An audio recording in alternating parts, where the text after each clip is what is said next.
What's up, Wastelanders? How's everybody doing today? I'm doing great, and I hope you are too. It's me, Kiki B. Welcome to a brand new episode of Kiki B Plays Fallout 76. Today we're going to be looking at some more fun and interesting camp spots that are going to add something special to your next build. Each and every one of these has got some unique features you won't find anywhere else that I think you're really going to love. Before we dive into that though, real quick, if you love what I do here and you're interested in supporting the channel, you can either join our Patreon family or become a channel member right here on YouTube. Head on over to patreon.com/KikiB or click on that join button down below to find out more. Of course, subscribing and turning on those channel notifications really helps me out and is completely free, so what are you waiting for? And for even more fun, join us over on the Happy Camper Discord and find me on Instagram and Twitch as well. We would love to see you there. Now we've got all that taken care of, let's go camping. This first spot is located in the Baby Zone between the Wixon Homestead and the Flatwoods Lookout. If you're a post-apocalyptic event planner looking for the perfect venue for concerts, cult weddings, and poetry slams, run, don't walk to this beautiful stage that looks completely sturdy and structurally sound, and not at all like it violates any kind of building codes or safety standards, but only because we don't have silly things like building codes or safety standards in the apocalypse. But what makes this stage so special is the fact that it's got instruments, and not just any instruments, but cool ones you can't actually build in your camp.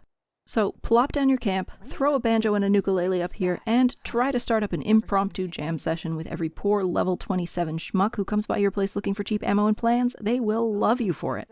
Actually, they probably will. So enjoy that.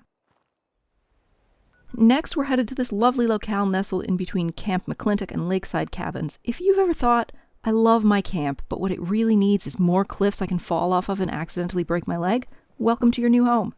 We've got some nice flat rocky areas for building up on the cliffs here, connected by a rustic rope bridge that's got some of those lovely little Children of Atom glowing bottle thingies that just make you want to drink whatever pretty radioactive liquid is inside, consequences be damned. They're like the laundry pods of ambient lighting.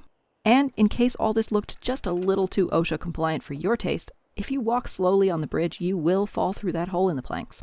Don't bother putting a rug over it, let the noobs figure it out the hard way. Now we're heading out of the Toddler Zone and up to the Toxic Valley. If you fast travel to the toxic dried lake bed, you're just a short walk away from your new home at the Lakeside Grill. Not only will you get to live in one of these adorable pre-war diner structures, but you'll also get to wake up every day to a very eager little Ginger Snuggles trying to cook a bubblegum bear in a pot. If you enjoy pretending to fish in the toxic water of a dead lake, you can also get this whole dock into your camp radius. And if you get bored or lonely, just wade over into the lake and wake up the Mirelurk Queen that hangs out there. She's always happy to come out and play. A few ferals will spawn inside the diner, but you're a big kid, you can handle a few bullies, and it's a worthwhile trade-off for the privilege of getting to scream at your very own personal porta-diner 100 times a day for refusing to drop you that goddamn slice of pie. And just east of the diner, you'll find this cozy waterside recreation area. If you ever wanted your very own private island, this is the spot for you. Of course, you will have to kill a few cultists if you actually want it all to yourself, but a little death and dismemberment is a small price to pay for prime real estate like this. The property includes personal watercraft for your exclusive use, and the island's totems were designed and handcrafted by local artisans using sustainably sourced materials from local carcasses and waste dumps. Next up, we're headed to a secluded spot in the middle of the woods where absolutely no one, except the Scorched at the Bailey family cabin, can hear you scream.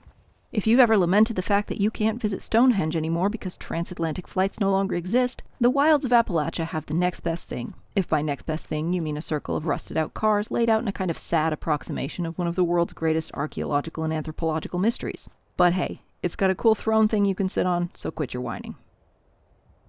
Now we're headed south along the Savage Divide, where you'll find jaw-dropping views and bone-shattering drops at the scenic lookout on the cliffs above the mountainside bed and breakfast. You'll even find one of the corpses that starts the Mistress of Mystery quest here, so if for some reason you haven't done one of the only actually good quests in the game, you no longer have an excuse to keep putting it off.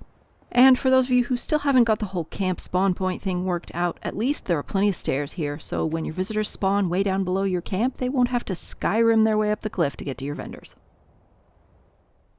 If you love Halloween and wish it could be spooky season all year round, head on down to the ass end of the Savage Divide.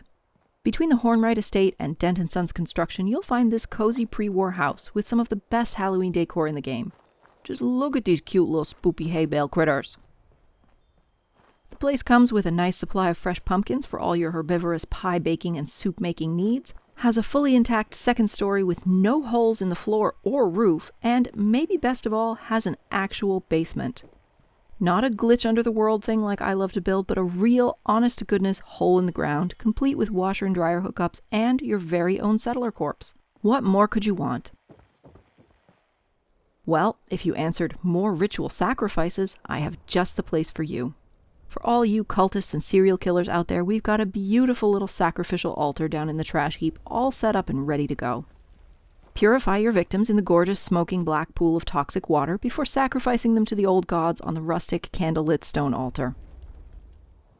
And don't forget to take full advantage of all the amenities, like the baskets of skulls scattered strategically around the site, so that even if your friends forgot to bring their own for the ritual, everyone can still participate.